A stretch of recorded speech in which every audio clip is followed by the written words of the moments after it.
നമസ്കാരം. 99 സീറ്റിന്റെ മൃഗീയ ഭൂരിപക്ഷത്തോടെയാണ് 2021 പിണറായി വിജയൻ കേരളത്തിൽ രണ്ടാമതും അധികാരത്തിലെത്തിയത്. ഒന്നാം പിണറായി സർക്കാർ ദുരന്തങ്ങളെ നല്ലവണ്ണം ഉപയോഗിച്ച്, അത് പ്രളയമാണെങ്കിലും നിപ്പയാണെങ്കിലും കോവിഡ് ആണെങ്കിലും, ജനങ്ങളെ കബളിപ്പിച്ച് വീണ്ടും അധികാരത്തിലെത്തിയെങ്കിലും പെട്ടെന്ന് തന്നെ നീലക്കുറുക്കൻ്റെ സ്വഭാവം നാട്ടുകാർക്ക് മനസ്സിലായി. ശമ്പളം കൊടുക്കാനും പെൻഷൻ കൊടുക്കാനും ക്ഷേമ പെൻഷൻ കൊടുക്കാനും പോലും കഴിയാതെ നട്ടം തിരിയുന്ന ഈ സർക്കാരിനെ നോക്കി പുച്ഛിക്കുകയാണ് സാധാരണ മനുഷ്യർ. പട്ടിണി പാവങ്ങൾ നരകയാതന അനുഭവിക്കുമ്പോൾ മുഖ്യമന്ത്രിയും കുടുംബാംഗങ്ങളും ആവശ്യത്തിലധികം ധൂർത്തും വിദേശയാത്രയും വിനോദസഞ്ചാരവുമായി ജീവിതം ആഘോഷിക്കുന്നു. ഈ പശ്ചാത്തലത്തിൽ വേണം ഇപ്പോൾ പൂർത്തിയായ ലോക്സഭാ തെരഞ്ഞെടുപ്പിനെ വിലയിരുത്താൻ. ഇടതില്ലെങ്കിൽ ഇന്ത്യയില്ല എന്ന മുദ്രാവാക്യമുയർത്തി തെരഞ്ഞെടുപ്പിനെ നേരിട്ട CPM-ന് കേരളത്തിൽ കിട്ടിയത് ആകെ ഒരു സീറ്റാണ്. ബാക്കി കിട്ടിയ 3 സീറ്റും അവർ അടിമുടി എതിർക്കുന്ന കോൺഗ്രസിൻ്റെ ഔദാര്യത്തിലും. തമിഴ്നാട്ടിലെ 2 സീറ്റും രാജസ്ഥാനിലെ 1 സീറ്റും അടക്കം 4 സീറ്റ് നേടി മുഖം രക്ഷിച്ച CPIM നേരിടുന്നത് സമാനതകളില്ലാത്ത പ്രതിസന്ധിയാണ്. 99 സീറ്റിൻ്റെ അഹങ്കാരത്തിൽ ഘടകകക്ഷികൾക്ക് യാതൊരു പ്രാധാന്യവും കൊടുക്കാതെ അവരെ മൂലക്കിരുത്തിക്കൊണ്ടുള്ള ഭരണമായിരുന്നു പിണറായി നടത്തിയത്. ഘടകകക്ഷികൾക്ക് മന്ത്രിമാരുണ്ടേ എന്ന് പോലും നമ്മൾ അറിയുന്നത് അവരെന്തെങ്കിലും വിവാദത്തിൽ ചെന്ന് ചാടുമ്പോൾ മാത്രമാണ്. ഒരു മന്ത്രിക്കും സ്വന്തമായി തീരുമാനമെടുക്കാനോ നടപ്പിലാക്കാനോ ഉള്ള ശേഷിയില്ല. ഇതറിയാതെ ഈ മുങ്ങുന്ന കപ്പലിലേക്ക് ചാടിക്കയറിയ KB ഗണേഷ് കുമാർ എന്ന എന്തെങ്കിലും നാടിന് ഗുണമുണ്ടാകണം എന്നാഗ്രഹിക്കുന്ന മന്ത്രിക്ക് ഒടുവിൽ തെറ്റിതിരുത്തി തടിതപ്പേണ്ടി വന്നു. മന്ത്രി ആകപ്പാടെ ഇപ്പോൾ ശ്രമിക്കുന്നത് ഡ്രൈവിംഗ് ലൈസൻസ് നല്ലതാക്കാൻ മാത്രമാണ്. ഏത് മേഖലയിൽ പോയി കൈവച്ചാലും കൈപൊള്ളുന്ന അവസ്ഥ ഗണേഷ് കുമാറും തിരിച്ചറിഞ്ഞിരിക്കുന്നു. ഈ മുങ്ങുന്ന കപ്പലിൽ നിന്നും ചാടി രക്ഷപ്പെടാനുള്ള പരിശ്രമത്തിലാണ് ഘടകകക്ഷികളെല്ലാം. മത്സരിക്കാൻ ആളില്ലാത്തതുകൊണ്ട് നഗരസഭകളിലും പഞ്ചായത്തുകളിലും ഏകപക്ഷീയ വിജയം നേടുന്ന കണ്ണൂരിലെ CPM പാർട്ടി ഗ്രാമങ്ങളിൽ പോലും CPM-ന് ജില്ലാ സെക്രട്ടറിയേക്കാൾ കൂടുതൽ വോട്ട് കണ്ണൂരിലെ CPM-ന്റെ ഏറ്റവും വലിയ ശത്രുവായ K സുധാകരന് കിട്ടിയത് ഈ കൊടുങ്കാറ്റിന്റെ തുടക്കമാണ്.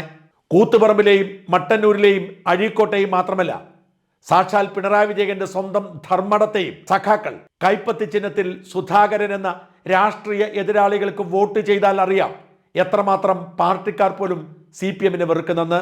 CPM-നുള്ളിലുള്ള വെറുപ്പ് മാത്രമല്ല, ഘടകകക്ഷികളുടെ അസ്വസ്ഥതയും ഇടതുമുന്നണിയെ പുകയ്ക്കുകയാണ്.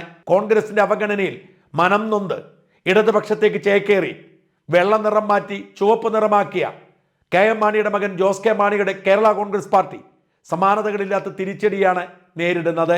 ഒന്നും സ്വന്തമായി ചെയ്യാൻ ശേഷിയില്ലാത്ത ഒരു മന്ത്രിസ്ഥാനവും ഒരു പ്രയോജനവുമില്ലാത്ത ഒരു ചീഫ് വിപ്പ് സ്ഥാനവും കിട്ടിയതല്ലാതെ കേരള കോൺഗ്രസിന് ഈ മന്ത്രിസഭയിൽ എത്തിയത് കൊണ്ട് ഒരു ഗുണവുമില്ല. LDF-ലേക്ക് എത്തുമ്പോൾ party chairman Jose K Mani Rajya Sabha MP-യും തോമസ് ചാഴിക്കാടൻ ലോക്സഭാ MP-യുമാണ്. 2 MP-മാരുമായി LDF-ലെത്തിയ കേരള കോൺഗ്രസ് ഇപ്പോൾ സംപൂജ്യരായിരിക്കുന്നു. പാർട്ടി ചെയർമാൻ ജോസ് K മാണിയുടെ MP സ്ഥാനത്തിന് കാലാവധി കഴിഞ്ഞപ്പോൾ CPM പകരം കൊടുത്തില്ല. അങ്ങനെ ഒരു പദവിയുമില്ലാതെ ജോസ് K മാണി അലഞ്ഞു തിരിയുന്നു. ചാഴിക്കാടൻ 8 നിരയിൽ പൊട്ടിയതോടെ 2 MP ഉണ്ടായിരുന്ന കേരള കോൺഗ്രസ് മാണി വിഭാഗത്തിന് ഒരു MP പോലും ഇല്ലാതായിരിക്കുന്നു. അടുത്ത നിയമസഭാ തെരഞ്ഞെടുപ്പിൽ CPM കഴിഞ്ഞ തവണ കൊടുത്ത സീറ്റുകളിൽ പലതും വെട്ടിക്കുറയ്ക്കുമെന്ന സൂചനയുമുണ്ട്.